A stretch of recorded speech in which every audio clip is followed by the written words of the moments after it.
it really just felt like, bro, they've got Jimmy Butler. Like that was just a refuse to lose, unstoppable force of nature.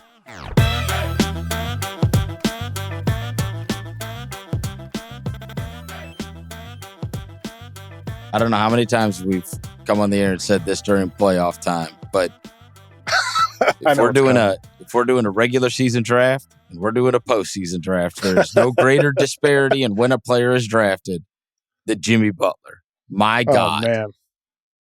Jimmy Buckets showed up tonight, and the Bucks are now fighting for their playoff lives, a team that everyone considered the favorite. Everyone. Overwhelming. I picked the Bucks to sweep.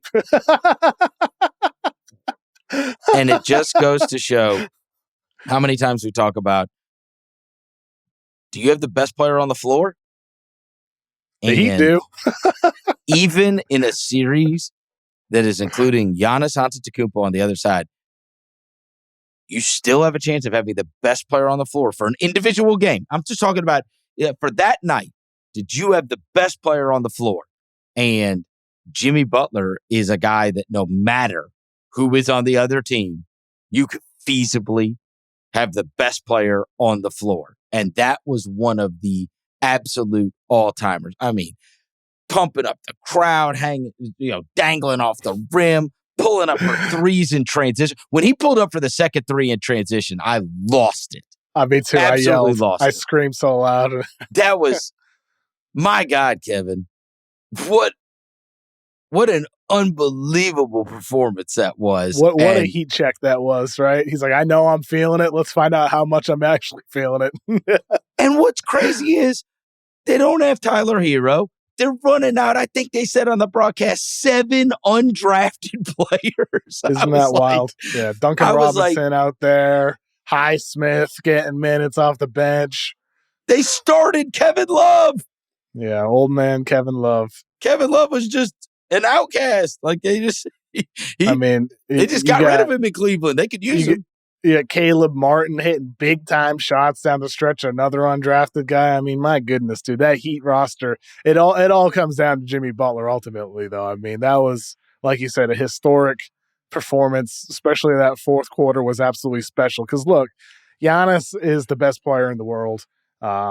He was great in his return. He makes that defense click. He is what he is on offense as an energizer, a dominant interior scorer. He's playmaking. He's doing it all, as he always does. And yet you come away from that thinking like, damn, Jimmy Butler, any night he wants to, and it's often in the playoffs, he can look like the best player in the world. Like if you're turning on, can you imagine what it's like for a casual NBA fan who only watches the playoffs? They must think like Jimmy Butler is like, he's like the Charles Barkley, Malone. Like, how does this guy never won a championship? Like they must think that about him. And, because of Jimmy's performance, it's going to overshadow so much of what took place. The Bucks did use their size to their advantage. Brook Lopez had 36 points in the friggin' game. Somehow he's a -9 in the game, which just tells you all you need to know. But he has 36. Giannis has 26. And we've talked so much about the lack of rim protection for Miami.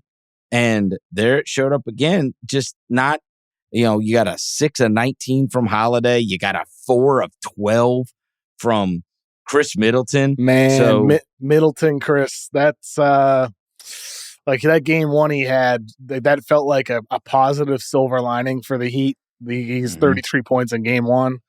Since then, 16 points on 16 shots, 23 on 14 shots, not bad.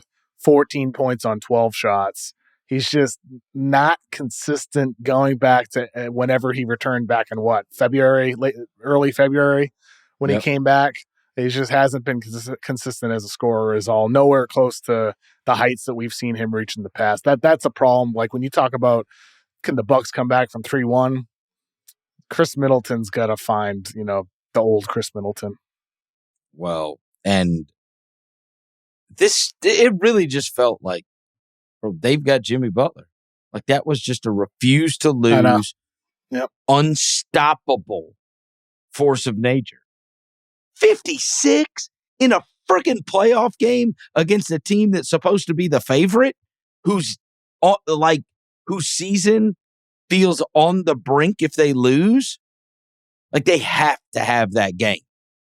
They have to have that game. Just incredible.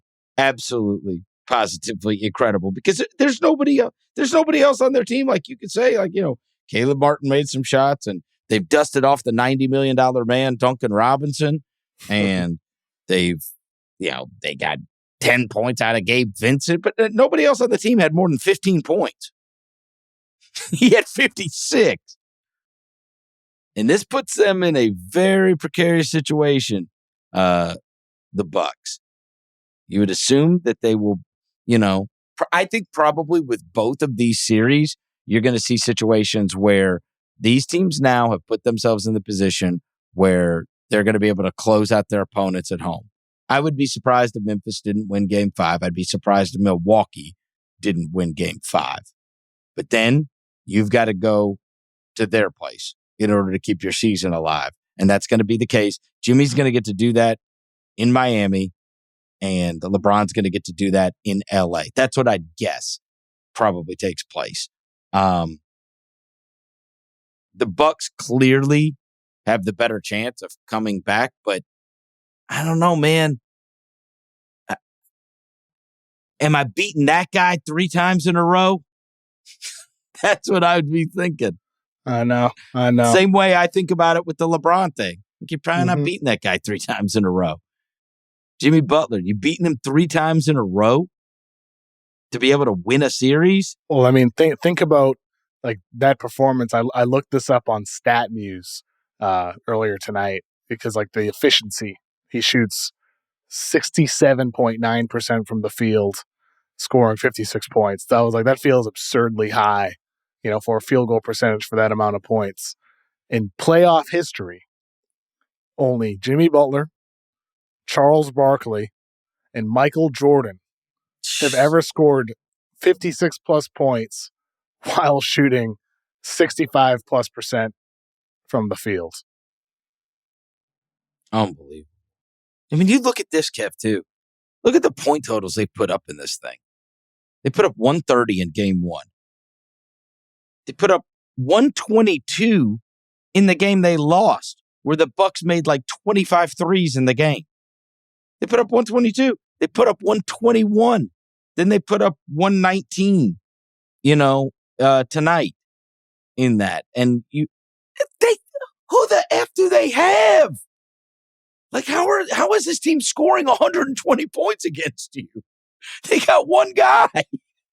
They've got one guy.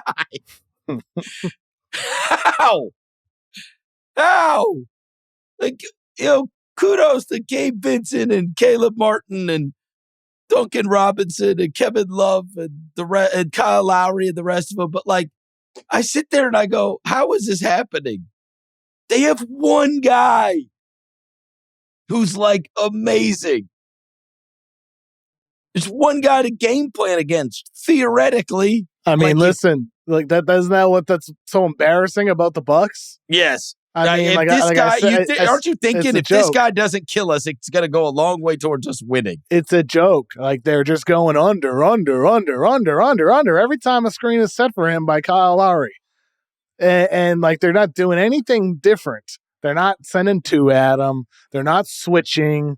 They're just doing the same thing every single freaking time. And like it's Coach Bud's lack of adjustments showing up again. It's happened many times. The Bucks feel like a team that could have even more than one finals already if they had a better head coach. That's just the way I feel watching the game. 4 games, 35, 25, 30, and 56. Unreal. And he does it all on good efficiency. Like, it doesn't even take him.